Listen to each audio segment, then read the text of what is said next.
Josué, capítulo 18. A divisão do restante da terra. Toda a comunidade dos israelitas reuniu-se em Siló, e ali armou a tenda do encontro. A terra foi dominada por eles, mas 7 tribos ainda não tinham recebido a sua herança. Então Josué disse aos israelitas: Até quando vocês vão negligenciar a posse da terra que o Senhor, o Deus dos seus antepassados, lhes deu? Escolham 3 homens de cada tribo, e eu os enviarei. Eles vão examinar a terra e mapeá-la, conforme a herança de cada tribo. Depois voltarão a mim. Dividam a terra em 7 partes. Judá ficará em seu território ao sul, e a tribo de José em seu território ao norte. Depois que fizerem um mapa das 7 partes da terra, tragam-no para mim, e eu farei sorteio para vocês na presença do Senhor, o nosso Deus. Mas os levitas nada receberão entre vocês, pois o sacerdócio do Senhor é a herança deles. Gade, Ruben e a metade da tribo de Manassés já receberam a sua herança no lado leste do Jordão, dada a eles por Moisés, servo do Senhor. Quando os homens estavam de partida para mapear a terra, Josué os instruiu: Vão examinar a terra e façam uma descrição dela.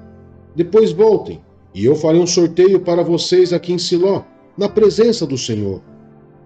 Os homens partiram e percorreram a terra. Descreveram-na num rolo, cidade por cidade, em 7 partes, e retornaram a Josué, ao acampamento de Siló. Josué fez então um sorteio para eles em Siló, na presença do Senhor, e ali distribuiu a terra aos israelitas, conforme a porção devida a cada tribo. As terras da tribo de Benjamim. Saiu a sorte para a tribo de Benjamim, clã por clã. O território sorteado ficava entre as tribos de Judá e de José. No lado norte, a sua fronteira começava no Jordão, passava pela encosta norte de Jericó e prosseguia para o oeste, para a região montanhosa, terminando no deserto de Bet-Aven. Dali, ia para a encosta sul de Luz, que é Betel, e descia para Atarote-Adar, da montanha que está ao sul de Bet-Horon Baixa. Da montanha que fica defronte de Bet-Horon, no sul, a fronteira virava para o sul, ao longo do lado ocidental, e terminava em Kiriat-Baal, que é Kiriat-Jearim, cidade do povo de Judá. Esse era o lado ocidental. A fronteira sul começava no oeste, nos arredores de Kiriat-Jearim, e chegava à fonte de Neftoa. A fronteira descia até Sopé, da montanha que fica defronte da vale de Bet-Inon, ao norte do vale de Refaim. Depois prosseguia descendo pelo vale de Inon, ao longo da encosta sul da cidade dos Jebuseus, e chegava até em Rogel. Fazia então uma curva para o norte, ia para Ensemes, continuava até Gililote, que fica defronte da subida de Adumim, e descia até a pedra de Boã, filho de Ruben. Prosseguia para a encosta norte de Bet-Arabá, e daí descia para Arabá. Depois ia para a encosta norte de Bet-Ogla, e terminava na baia norte do Mar Salgado, na foz do Jordão, no sul. Essa era a fronteira sul. O Jordão delimitava a fronteira oriental. Essas eram as fronteiras que demarcavam por todos os lados a herança dos clãs de Benjamim. A tribo de Benjamim, clã por clã, recebeu as seguintes cidades: Jericó, Bet-Ogla, Emek-Quezis, Bet-Arabá, Zamaraim, Betel, Avim, Pará, Ofra, Quefar-Amonai, Ofni e Geba. Deram 12 cidades para os seus povoados: Gibeon, Ramá, Beerote, Mispá, Quefira, Moza, Requém, Ipeel, Tarala, Zela, Elef, Jebus, que é Jerusalém, Gibeá e Quiriate. Eram 14 cidades com seus povoados. Essa foi a herança dos clãs de Benjamim.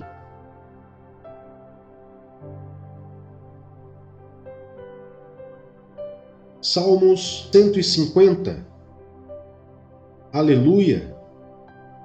Louvem a Deus no seu santuário, louvem-no em seu magnífico firmamento, louvem-no pelos seus feitos poderosos, louvem-no segundo a imensidão de sua grandeza, louvem-no ao som da trombeta, louvem-no com a lira e a harpa, louvem-no com tamborins e danças, louvem-no com instrumentos de cordas e com flautas, louvem-no com símbolos sonoros, louvem-no com símbolos ressoantes. Tudo que tem vida, louve o Senhor. Aleluia!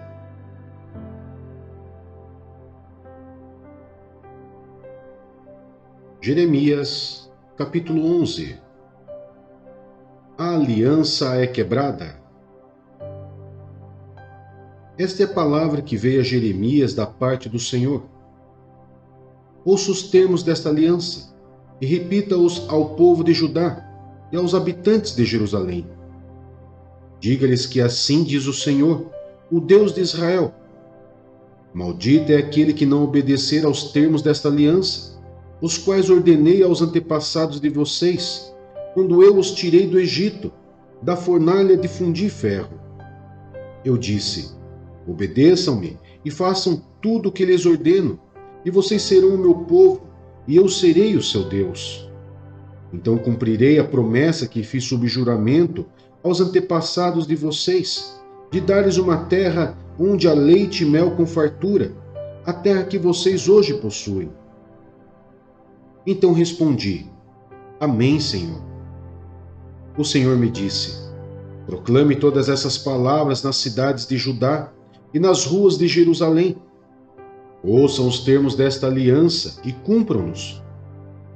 Desde a época em que tirei os seus antepassados do Egito até hoje, repetidas vezes os adverti, dizendo: obedeçam-me. Mas eles não me ouviram nem me deram atenção. Ao contrário, seguiram seus corações duros e maus. Por isso eu trouxe sobre eles todas as maldições desta aliança, que eu tinha ordenado que cumprissem, mas que eles não cumpriram. Então o Senhor me disse: há uma conspiração entre o povo de Judá e os habitantes de Jerusalém. Eles retornaram aos pecados de seus antepassados e recusaram dar ouvidos às minhas palavras e seguiram outros deuses para prestar-lhes culto. Tanto a comunidade de Israel como a de Judá quebraram a aliança que eu fiz com os antepassados deles. Por isso, assim diz o Senhor: trarei sobre eles uma desgraça da qual não poderão escapar. Ainda que venha a clamar a mim, eu não os ouvirei. Então as cidades de Judá e os habitantes de Jerusalém clamarão aos deuses aos quais queimam incenso, mas eles não poderão salvá-los quando a desgraça os atingir. Você tem tantos deuses quantas são as suas cidades, ó Judá, e os altares que você construiu para queimar incenso, aquela coisa vergonhosa chamada Baal, são tantos quantos são as ruas de Jerusalém. E você, Jeremias, não ore em favor deste povo, nem ofereça súplica ou petição alguma por eles, porque eu não ouvirei quando clamarem a mim na hora da desgraça. O que a minha amada faz no meu templo com intenção enganosa? Será que os votos e a carne consagrada evitarão castigo? Poderá você então exultar? O Senhor a chamou de oliveira verdejante, ornada de belos e bons frutos. Mas com o estrondo de um grande tumulto, ele a incendiará e os seus ramos serão quebrados. O Senhor dos exércitos que as plantou anunciou-lhe desgraça, porque a comunidade de Israel e a comunidade de Judá fizeram o que é reprovável e provocaram a minha ira, queimando incenso a Baal. A conspiração contra Jeremias. Fiquei sabendo porque o Senhor me revelou. Tu me mostraste o que eles estavam fazendo. Eu era como um cordeiro manso levado ao matadouro. Não tinha percebido que tramavam contra mim, dizendo: destruamos a árvore e a sua seiva. Vamos cortá-lo da terra dos viventes, para que o seu nome não seja mais lembrado. Ó Senhor dos exércitos, justo juiz que provas o coração e a mente, espero ver a tua vingança sobre eles, pois a ti expus a minha causa. Em vista disso, assim diz o Senhor, a respeito dos homens de Anatote, que querem tirar a minha vida e que dizem: não profetize em nome do Senhor, senão nós o mataremos. Assim diz o Senhor dos Exércitos: eu os castigarei. Seus jovens morrerão à espada, seus filhos e suas filhas de fome. Nem mesmo um remanescente lhes restará, porque trarei a desgraça sobre os homens de Anatote no ano do seu castigo.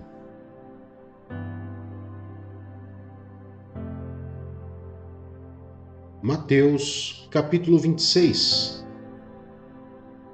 A conspiração contra Jesus. Quando acabou de dizer essas coisas, Jesus disse aos seus discípulos: como vocês sabem, estamos a 2 dias da Páscoa, e o Filho do Homem será entregue para ser crucificado. Naquela ocasião, os chefes dos sacerdotes e os líderes religiosos do povo se reuniram no palácio do sumo sacerdote, cujo nome era Caifás, e juntos planejaram prender Jesus à traição e matá-lo. Mas diziam: não durante a festa, para que não haja tumulto entre o povo. Jesus é ungido em Betânia. Estando Jesus em Betânia, na casa de Simão, o leproso, aproximou-se dele uma mulher com um frasco de alabastro, contendo um perfume muito caro. Ela o derramou sobre a cabeça de Jesus quando ele se encontrava reclinado à mesa. Os discípulos, ao verem isso, ficaram indignados e perguntaram: por que este desperdício? Este perfume poderia ser vendido por alto preço e o dinheiro dado aos pobres. Percebendo isso, Jesus lhes disse: por que vocês estão perturbando essa mulher? Ela praticou uma boa ação para comigo, pois os pobres vocês sempre terão consigo, mas a mim vocês nem sempre terão. Quando derramou este perfume sobre o meu corpo, ela o fez a fim de me preparar para o sepultamento.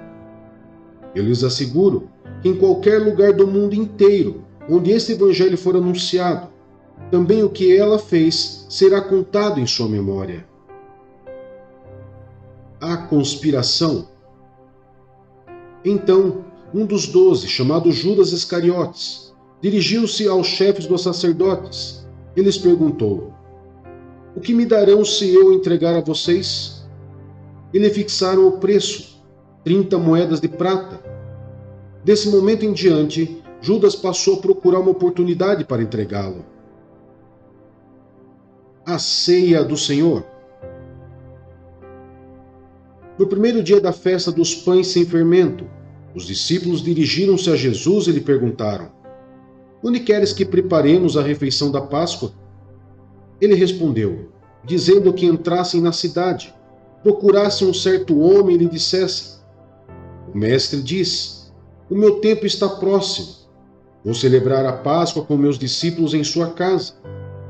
Os discípulos fizeram como Jesus os havia instruído e prepararam a Páscoa. Ao anoitecer, Jesus estava reclinado à mesa com os 12.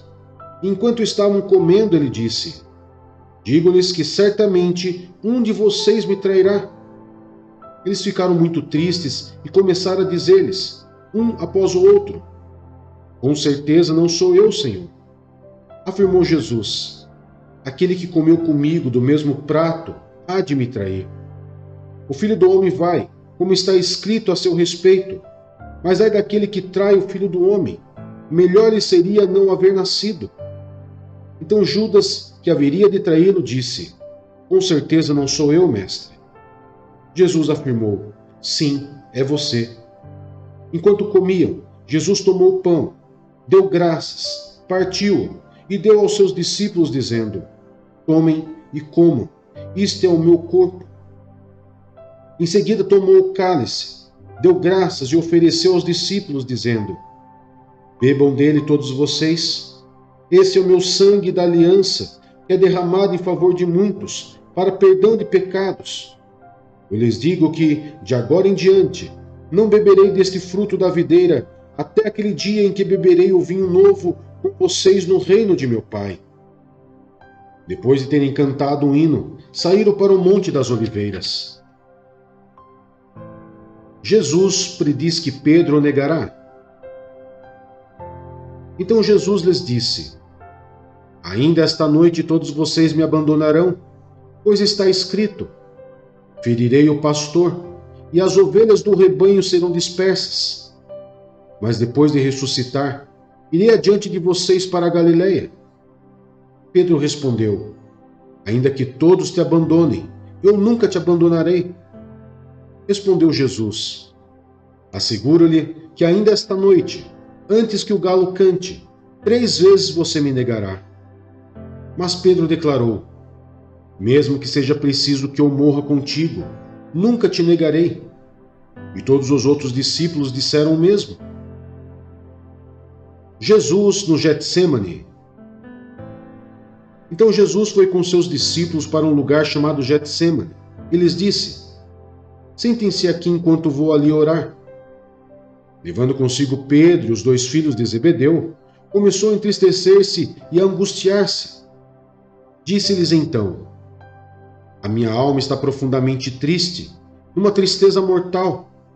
Fiquem aqui e vigiem comigo. Indo um pouco mais adiante, prostrou-se com o rosto em terra e orou: Meu Pai, se for possível, afasta de mim este cálice. Contudo, não seja como eu quero, mas sim como tu queres. Depois, voltou aos seus discípulos e os encontrou dormindo. Vocês não puderam vigiar comigo nem por 1 hora? Perguntou ele a Pedro. Vigiem e orem, para que não caiam em tentação. O espírito está pronto, mas a carne é fraca. E retirou-se outra vez para orar.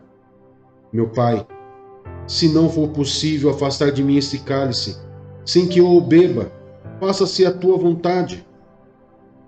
Quando voltou, de novo os encontrou dormindo, porque seus olhos estavam pesados. Então os deixou novamente e orou pela 3ª vez, dizendo as mesmas palavras. Depois voltou aos discípulos e lhes disse: Vocês ainda dormem e descansam? Chegou a hora. Eis que o Filho do Homem está sendo entregue nas mãos de pecadores. Levantem-se e vamos. Aí vem aquele que me trai. Jesus é preso. Enquanto ele ainda falava, chegou Judas, um dos 12. Com ele estava uma grande multidão armada de espadas e varas, enviada pelos chefes dos sacerdotes e líderes religiosos do povo. O traidor havia combinado um sinal com eles, dizendo-lhes: Aquele a quem eu saudar com um beijo é ele. Prendam-no. Dirigindo-se imediatamente a Jesus, Judas disse: Salve, mestre, e o beijou.